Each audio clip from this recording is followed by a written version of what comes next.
Hello everyone, my name is Aishwarya Sabre and today we are going to discuss two topics. First one is types of graphics and second one is applications of computer graphics. So there are basically two types of graphics. First one is bitmap graphics and the second one is vector graphics. So what is a bitmap graphics? Bitmap graphics आपण कशाला म्हणू शकतो? Bitmap graphics is also known as raster graphics. Bitmap ग्राफिक्सला अजून काय नाव आहे त्याला आपण रास्टर ग्राफिक्स असं म्हणतो. Bitmap graphics represent scene using pixel. Bitmap graphics जे आहे ते एखादा सीन आहे, ऑब्जेक्ट आहे, तो कशाचा यूज करून तुम्हाला तुमच्या डिस्प्ले डिव्हाइसवर शो केला जाणार आहे, तो पिक्सेलच्या मदतीने.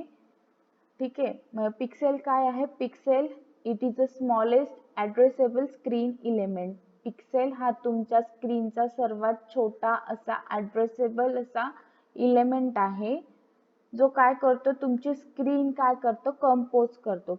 नंबर ऑफ पिक्सेल्सची मिळून तुमची स्क्रीन काय केली जाते, बनवली जाते. तर जेव्हा केव्हा तुम्हाला एखादी इमेज तिथे किंवा एखादा सीन तुम्हाला तुमच्या डिस्प्ले डिव्हाइसवर शो केला जातो, तर तो जर तुमचा सीन पिक्सेलचा यूज करून जर दाखवला जात असेल स्क्रीनवर, तर तिथं कोणतं ग्राफिक्स यूज केलं जातं? Bitmap graphics. ठीक आहे. जेव्हा पिक्सेलचा यूज करून तुमची इमेज तुमच्या स्क्रीनवर शो केली जाते, तर तेव्हा तिथे बिटमॅप ग्राफिक्स यूज केलं जातं. Bitmap graphics is resolution dependent. आता आपण रिझोल्युशन म्हणजे काय हे पण बघितलं आहे. Number of dots in horizontal into number of dots in vertical is equals to resolution. किती number of pixels horizontally present आहेत इंटू किती number of pixels vertically present आहे, आणि त्याची मिळून जी स्क्रीन फॉर्म होते ते काय झालं, त्या स्क्रीनचं रिझोल्युशन. तर आपण जर इमेज पिक्सेलचा यूज करून बनवत असेल तर तिचा इफेक्ट कोणावर होणार आहे? स्क्रीनच्या रिझोल्युशनवर पण ती होणार आहे की नाही? तर मग ती कशावर डिपेंड करते? बिटमॅप ग्राफिक्सची इमेज रिझोल्युशनवर. तुमचं रिझोल्युशन कमी असेल तर तुमची इमेज छोटी होईल, कमी असेल तर, मोठं असेल तर क्लिअर येईल. जेवढं जास्त रिझोल्युशन तेवढी तुमची जी इमेज असते ती कशी असते? शार्प असते, क्लिअर असते. ठीक आहे. It's good for representing realistic scene. जे रिअल सीन असतात ते रिप्रेझेंट करण्यासाठी तुमचं बिटमॅप ग्राफिक्स हे गुड आहे, त्याच्यामध्ये चांगलं आहे as compare to vector graphics. Then modification is difficult. Bitmap ग्राफिक्समध्ये मॉडिफिकेशन करणं, चेंजेस करणं, बिटमॅप ग्राफिक्सची इमेज किंवा सीन असेल त्याच्यात चेंजेस करणं हे थोडंसं डिफिकल्ट आहे as compare to vector graphics. Then next is conversion from bitmap to vector graphics is difficult. Bitmap ग्राफिक्सची जी इमेज असणार आहे ती व्हेक्टर ग्राफिक्सच्या इमेजमध्ये कन्व्हर्ट करायची असेल तर ते कन्व्हर्ट करणं कसं आहे? डिफिकल्ट प्रोसेस आहे. ह्या उलट जर तुम्ही व्हेक्टर ग्राफिक्सची इमेज घेऊन जर ती तुम्हाला बिटमॅप ग्राफिक्समध्ये कन्व्हर्ट करायची असेल तर ते इझी आहे. ठीक आहे. It requires more memory than vector images. Vector ग्राफिक्सचा यूज करून ज्या इमेज बनवल्या जातात त्याच्यापेक्षा बिटमॅप ग्राफिक्सचे यूज करून ज्या इमेज बनवल्या जातात त्यांना मेमरी जास्त लागते. It requires more memory than vector graphics. ठीक आहे. The next is bitmap images scales poorly. On scaling border starts appearing zigzag. तुम्ही जेव्हा बिटमॅप ग्राफिक्सचा म्हणजे तुम्ही पिक्सेलचा यूज करून जेव्हा तुमची इमेज बनवता तेव्हा काय होतं, जर तुम्ही स्क्रीनचं रिझोल्युशनची किंवा तो जो पिक्चर आहे पर्टिक्युलर त्याची साईज जर कमी जास्त केली, स्केलिंग म्हणजे काय, एखादी इमेज आहे जेव्हा तुम्ही त्याची साईज कमी जास्त करता तेव्हा ती इमेज तुम्ही काय म्हणणार, त्याला स्केल केली. ठीक आहे.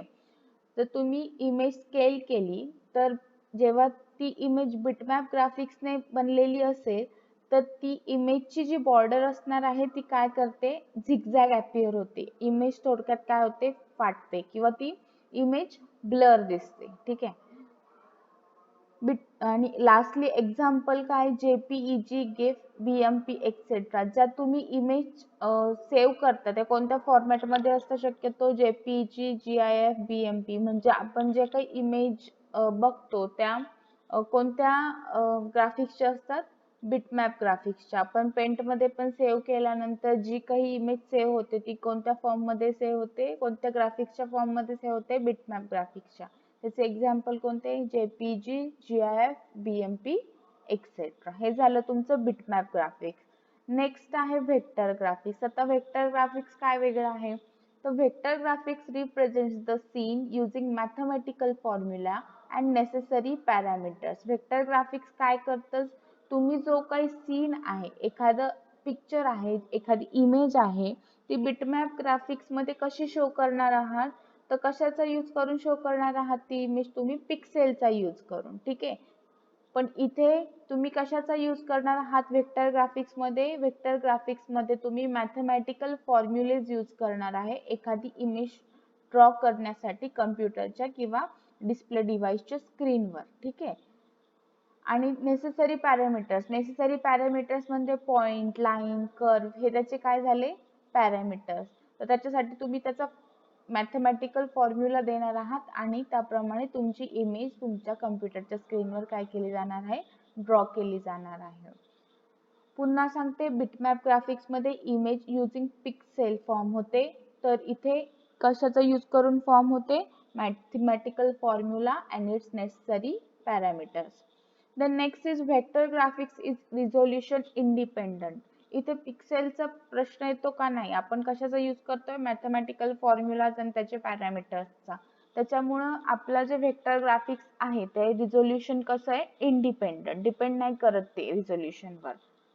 Vector images are good at scaling and sustains the change in scale.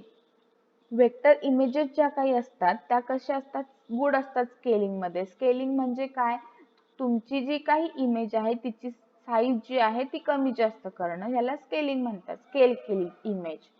तर ती इमेज व्हेक्टर ग्राफिक्सची इमेज असेल तर ती चांगल्या प्रकारे स्केल होते, ती झिगझॅग लाईन अपियर होत नाही किंवा ती ब्लर होत नाही, ती इमेज ॲज इट इज राहते. Then next, it's good for the images having large area of constant colors. एकच इमेज, सपोज तुम्ही एक सर्कल ड्रॉ केलाय आणि त्याला एकच कलर फिल केलाय, तर मोठ्या पोर्शन साठी जर एकच कलर तुम्ही दिलाय तर त्याच्यासाठी ही जी इमेज आहे व्हेक्टर ग्राफिक्स हे चांगल्या पद्धतीने वर्क करतं. then next is modification is easier. तुमचं बिटमॅप ग्राफिक्स मध्ये मॉडिफिकेशन हे कसं होतं, डिफिकल्ट होतं. त्याच्या तुलनेत व्हेक्टर ग्राफिक्सच्या इमेजेस मध्ये जर तुम्हाला काही चेंजेस करायचे ठरले, मॉडिफाय करायचं ठरलं काही, तर ते कसं आहे, सोपं आहे as compare to bitmap graphics. Conversion from vector to bitmap graphics is easy.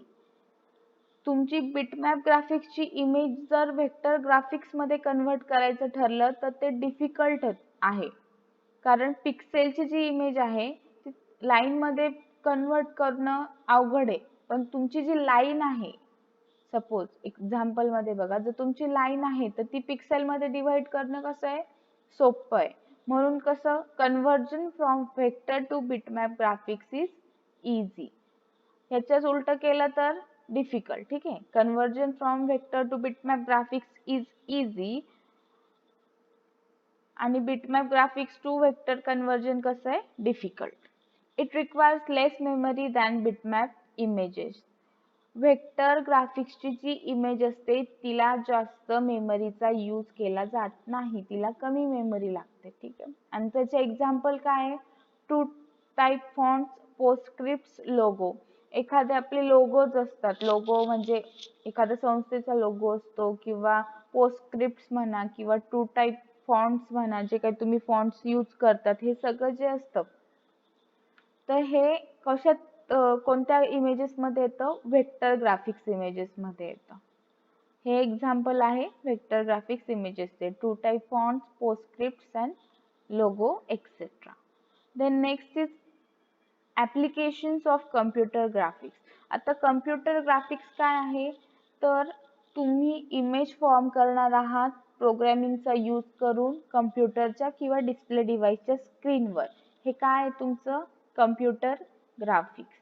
तर कम्प्युटर ग्राफिक्स कुठे कुठे यूज केलं जातं, त्याचे ऍप्लिकेशन्स कुठे कुठे यूज केले जातात ते आपण बघणार आहोत. तर कुठे कुठे आहे computer art, entertainment, visualization, computer aided designing, architect, presentation graphics, educational software, printing technology, education and training. या ठिकाणी काय केलं जातं, तुमचं कम्प्युटर ग्राफिक्स काय केलं जातं, यूज केलं जातं. आता कम्प्युटर एडेड डिझायनिंग मध्ये काय येतं, कॅड, तुम्ही जे काही लास्ट सेम मध्ये शिकला आहात की ग्राफिक शिकला आहात, त्या डिझायनिंग तुम्ही कम्प्युटरच्या स्क्रीनवर जर यूज करत असाल तर तुम्ही कॅड सॉफ्टवेअर वापरतात. त्याचा यूज करून तुम्ही त्या जे काही टॉप व्ह्यू, फ्रंट व्ह्यू हे कशावर ड्रॉ करता, कम्प्युटरच्या स्क्रीनवर किंवा डिस्प्ले डिव्हाइसच्या स्क्रीनवर ड्रॉ करतात आणि तिथे ते शो करतात. त्याच्यानंतर ते एज्युकेशन मध्ये यूज केलं जातं, एज्युकेशन पर्पज मध्ये. आता तुम्ही आपले कम्प्युटर ग्राफिक्सचे प्रोग्राम जरी घेतले तरी ते कशाच्या मदतीने करणार आहात, तुम्ही कम्प्युटरवरच प्रोग्राम करणार आहात आणि तिथे तुम्हाला त्याचे तुम्ही इमेज जी ड्रॉ करणार आहात ती तिथेच तुम्हाला कम्प्युटरच्या डिस्प्ले डिव्हाइसवर शो केली जाणार आहे. एंटरटेनमेंट मध्ये ते यूज होतो. एंटरटेनमेंट मध्ये काय काय यूज होतो, ॲनिमेशन करण्यासाठी कार्टून मूवीज, त्याच्यानंतर स्पेशल इफेक्ट्स देण्यासाठी सीनवर. आता तुम्ही मूवीज बघत असतात बॉलिवूडचे, हॉलिवूडचे, तर त्याच्यात वेगवेगळे असे सीन्स दाखवले जातात जे की रिअलिटीमध्ये पॉसिबल नाहीये, पण ते तिथे शो केले जातात. कशाचा यूज करून, ॲनिमेशनचा यूज करून. तर ते कशाचं ॲप्लिकेशन आहे, computer graphics. Then visualization. Visualization म्हणजे काय, हे कशासाठी यूज होतं, रिसर्चसाठी किंवा तुम्ही एखादी कोणती ट्रेनिंग घेणार आहात तिथे कम्प्युटर ग्राफिक्स यूज होतं. सपोज तुम्ही एखादा पायलटचं केला तर तुम्हा पायलटला त्याचं चालवण्यासाठी देण्याआधी काय करणार आहेत ते, त्याला काहीतरी एक एन्व्हायरमेंट क्रिएट केलं जातं की अशा पद्धतीचं एन्व्हायरमेंट आहे, तिथं त्याची प्रॅक्टिस केली जाते, त्याला ट्रेनिंग दिली जाते आणि त्याच्यानंतर ते जे काही प्लेन असणार त्याच्याकडे ते काय हँड ऑन केलं जाणार. डायरेक्ट दिलं जातं का चल असं नाही, त्याच्या आधी त्याची प्रॅक्टिस घेतली जाते. त्याच्यासाठी कशाचा यूज केला जातो, व्हिज्युअलायझेशनच्या टेक्निकचा. तसंच वेगवेगळ्या रिसर्चसाठी सुद्धा कम्प्युटर ग्राफिक्सचा यूज केला जातो. त्याच्यानंतर आर्किटेक्चर. आर्किटेक्टमध्ये प्लॅन काढण्यासाठी 3D प्लॅन, 2D प्लॅन, हे प्लॅन काढण्यासाठी कम्प्युटर ग्राफिक्सचा यूज केला जातो. त्याच्यानंतर प्रेझेंटेशन ग्राफिक्समध्ये तुम्ही पॉवर पॉईंट प्रेझेंटेशन देतात. पॉवर पॉईंट प्रेझेंटेशनमध्ये त्याच्यात तुम्ही वेगवेगळे स्मार्ट आर्ट यूज करतात, चार्ट्स यूज करतात, ग्राफ्स यूज करतात. तिथे कशाचा यूज केला जातो, कम्प्युटर ग्राफिक्सचा. ते कशासाठी यूज करतात, तुम्ही चार्ट्स किंवा स्मार्ट आर्ट्स, एक डेटा काय केला जातो तिथे समराईज केला जातो, ते इझिली अंडरस्टँड होतं समोरच्या व्यक्तीला, म्हणून तिथे काय करतो आपण प्रेझेंटेशन मध्ये ते ऍड करतो. पण तिथे कोणतं ऍप्लिकेशन यूज होतं, त्याच्यासाठी कम्प्युटर ग्राफिक्सचं ऍप्लिकेशन यूज होतं. Educational software. वेगवेगळ्या एज्युकेशनच्या सॉफ्टवेअर मध्ये कम्प्युटर ग्राफिक्स यूज केलं जातं. त्याच्यानंतर प्रिंटिंग टेक्नॉलॉजी. तुम्ही जेव्हा प्रिंट करतात तेव्हा तिथे जे काही ऍप्लिकेशन यूज होणार आहे ते कोणतं, कशा रिलेटेड असणार आहे, कम्प्युटर ग्राफिक्सच्या.